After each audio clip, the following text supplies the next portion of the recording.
Now it's time to get into our live Q&A here on NBA Now by Chat Sports. And if you want to get on the show and you want your questions answered, use hashtag NBA, or you can send your super chats to get them pulled up live on air by producer Sam, back in the background doing all the dirty work and bringing all your questions up. Let's start off with this question from Kenneth Booker. Do the Nuggets need to trade for Beal or hope that Michael Porter Jr. takes the next step? It's a good question. Any trade for Bradley Beal that Denver could pull off would absolutely include Michael Porter Jr. It would also potentially include a guy like Bol Bol or maybe a Will Barton or somebody else. I don't think they need to trade for Bradley Beal, but if the Wizards come calling and say, hey, we want Michael Porter Jr. and like one draft pick, if you're the Nuggets, I think you absolutely do that, and you go all in on this win-now mode with Jamal Murray and Nikola Jokic and Jeremy Grant and even other guys as well. So good question there. Let's go to Levante Rogers with the first super chat of the day. Do you think AD will sign a KD-like contract, a.k.a. 2 years with an opt-out in the first year, so he can be a free agent in the 2021-2022 God Squad free agency class? Quite the opposite, actually. I think he's going to sign the long-term deal. We've seen Anthony Davis kind of deal with injuries before, and it worries me. And when you look at that free agency class in 2021-2022, do you want to be the fifth best player in that free agency class, or do you want to be the absolute best player this year and get as much money as you can? I think he signs a 5-year max deal wherever he goes. I do think he'll stay in Los Angeles, but we'll talk about Anthony Davis a little bit later in today's show. I like the question. Let's go to another question here on Chat Sports as we continue to answer anything and everything that you guys want to ask. Remember, use hashtag NBA or do what Levante Rogers just did and use that super chat button. Let's go to Screw Nut Bolt. Should Celtics trade for Myles Turner from the Pacers? This is a really good question because what the Celtics have been missing for a while now is a big man in the middle and a rim protector. Now, I do like Daniel Tice quite a bit, and Robert Williams has proven himself a little bit more, but Myles Turner would be a huge step up. My only question there is how do they pull that off? How in the world can the Celtics land Myles Turner without trading a valuable asset like a Jaylen Brown or like a Marcus Smart? I just don't think they will do it simply because they don't want to give up the assets that it would require to get Myles Turner from the Indiana Pacers. But if they can do it for a guy like Romeo Langford, Carson Edwards, Vincent Poirier, all those, Grant Williams even, I think you should do it. So, interesting question, and I do think the next move for the Boston Celtics is going to include signing or trading for a rim protector like Myles Turner. Let's go to Neri Indu, John Collins, DeAndre Hunter, Kevin Huerter for Jarrett Culver, the first pick, and James Johnson. All right, this is a head scratcher. Let me break this one down in my head. I'm gonna put in the trade machine in my own brain here. So John Collins, DeAndre Hunter, Kevin Huerter, all of the Atlanta Hawks go to the Minnesota Timberwolves for Culver, the first pick, and James Johnson. I like Culver.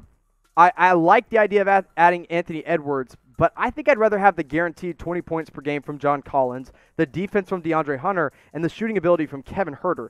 I think Collins is better than anybody you're going to get at number one. Hunter is better than Jarrett Culver right now, and Kevin Huerter is a million times better than James Johnson. So I think the Hawks say no in this situation, but I think the Timberwolves would absolutely say yes in this one because you can put Collins next to Towns, and that gets really fun. Let's go to Jay Plays Fun Games.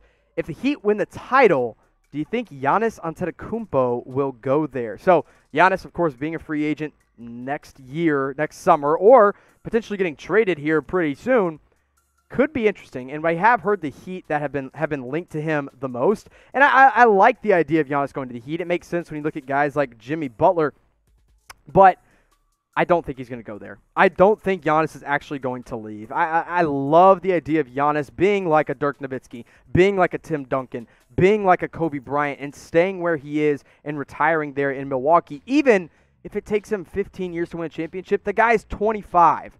So I don't think Giannis is going to do things like chasing rings with the Miami Heat, but I love the idea of kind of making things interesting and him shaking some stuff up. But no, I don't think he's going to Miami. Now, if you haven't already, I want to make sure you get a face mask at chatsports.com/NBA mask to keep yourself safe and keep yourself healthy and rep your favorite NBA team. All you got to do is go to chatsports.com/NBA mask. Your favorite team mask is available in 1, packs of 2, packs of 3, or packs of 4, and you can get them all today with our friends over at Fanatics. Whoever your team is, whether it's the Boston Celtics, the Lakers, the Miami Heat, the Dallas Mavericks, whoever you're cheering for, make sure you go pick up a mask today. Again, at chatsports.com/NBA mask. Now, before we get into more of these questions, I do want to shout out 2 quick super chats as they came through on the live chat. B-Ball Killer and M-Boy giving us some super chats there. Not asking any questions, though. If you want your question on screen with your super chat, all you got to do is ask it. Producer Sam's going to pull it up. Now, let's keep answering these questions. This one from the Michigan Football Report with our very own James Yoder. It says, #NBA, better player right now. Duncan Robinson or Klay Thompson? I'll take the guy that doesn't have a torn ACL and go Duncan Robinson. But when fully healthy, it is very obviously Klay Thompson. But, man, Duncan Robinson has just had an amazing NBA bubble run with the Miami Heat, and he's been really just an amazing catalyst for that team in the NBA playoffs, along with guys like Tyler Hero as well. So I'm obviously going to go Klay Thompson, but things are at least interesting, and Duncan Robinson has at least made a name for himself in the NBA bubble. Let's go to James Palmieri with the next question here. Victor Oladipo and Myles Turner get traded from the Pacers, possibly for Joe Harris and Karis LeVert from the Nets. Well, Joe Harris is a free agent, so no reason to trade for him. Karis LeVert is a lot of fun. I think I'd rather have Karis LeVert, honestly, right now than an injured Victor Oladipo. So I do think a Victor Oladipo trade is very realistic. I do think he could be one of the bigger names we see get moved this offseason. I don't think Turner gets traded. I think he will stay put, and he and Sabonis will figure things out, and they'll learn how to play in the same front court. But I like the question. Thanks, James. Let's go to No Name, No Picture. It says, Eric Bledsoe, Brook Lopez, and a first for Drew Holiday. Who says no in this one? Here's the problem for the Bucks. If they trade Brook Lopez, they have absolutely nobody in the middle. And on the side of the ball with the Pelicans, this doesn't really fit their timeline. So I think both teams could say no in this scenario. I like the idea. I like the idea of getting Eric Bledsoe and Brook Lopez a change of scenery. I like the idea of getting Drew Holiday on the Bucks, but I just think both teams say no in that one. Thanks, No Name. Let's go to the Boss 656. The Lakers should trade Rondo and Kuzma for Gallo and Schroeder. So here's the deal. Danilo Gallinari is a free agent. There's absolutely no reason that the Lakers should trade Rondo and Kuzma for a guy that is a free agent. It does not make any sense. And Dennis Schroeder, he could be moved as well. I don't think you have to give up a guy like Kyle Kuzma to get Dennis Schroeder. But also, I don't think the Thunder would say yes for a guy like Rajon Rondo. So I do like the idea, but at the end of the day, you don't have to trade for Danilo Gallinari. And Dennis Schroeder, probably not going to cost you Kyle Kuzma. But also, Rajon Rondo is going to be a little too much out of their price range to really make that happen.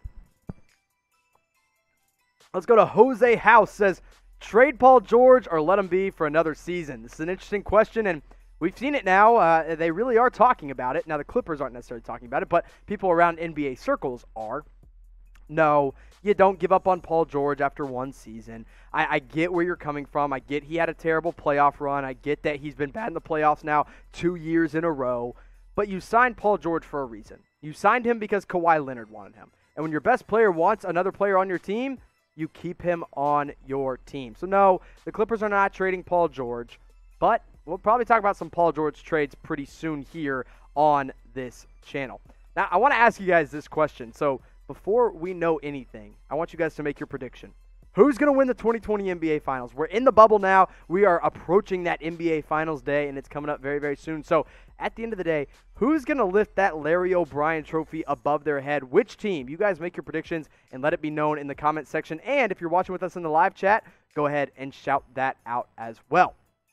Let's go to Charlie Boltman. Says, Kings trade Buddy Hield and Marvin Bagley to Indiana for Victor Oladipo. Indiana says yes, absolutely. Sacramento says no. I like Bagley a lot. I know he was hurt, and I know he has a lot of offense or defensive issues, but the kid is still so young. You don't give up on him after 2 years. And Buddy Hield, I mean, he is close to just as good as Victor Oladipo, in all honesty. Now, Oladipo is obviously injured. When fully healthy, I'd rather have Oladipo, of course, but I'm saying no if I'm the Sacramento Kings. I'm saying yes if I'm the Indiana Pacers. Let's go to Avengers Assemble. Avengers National Comic Book Day. It works. Nets trade Spencer Dinwiddie, Allen, Prince, and picks for Paul George. So Jarrett Allen and Taurean Prince and Spencer Dinwiddie all for Paul George. Listen, in that scenario, you're getting two pretty solid role players and a kind of end-of-the-bench guy. I guess Taurean Prince was pretty solid this year for an all-star. I know Paul George wasn't great this year, but he's still an all-star. I think the Clippers say no in this one without getting draft picks. If you throw draft picks in that deal, then they say yes. I think the Nets would absolutely say yes in this one because they could put Paul George next to KD and Kyrie, and all of a sudden, that's a big three, and there's not a lot of big threes left in the NBA. So Nets say no, or excuse me, Nets say yes, Clippers say no in that one, unless there's draft picks involved. Last question of the day here, according to producer Sam. Don't get mad at me, get mad at the other guy. He says, Lorenzo Larson, will the Warriors trade for anyone? Yes, they will trade for somebody. I'm just not sure who yet. And here's what the deal is. They've got that number 2 overall pick, and they've got Andrew Wiggins. Those are two very, very nice trade chips because Wiggins has a contract that can land you a bigger name player, and that number 2 overall pick really has a lot that can net you a bigger player. And that's the thing. That's what they want to do is they want to add another guy alongside Steph Curry and Klay Thompson and Draymond Green. And that number 2 overall pick, probably not going to be what they're looking for. So I do think they're going to trade Wiggins and potentially that number 2 overall pick for a better player.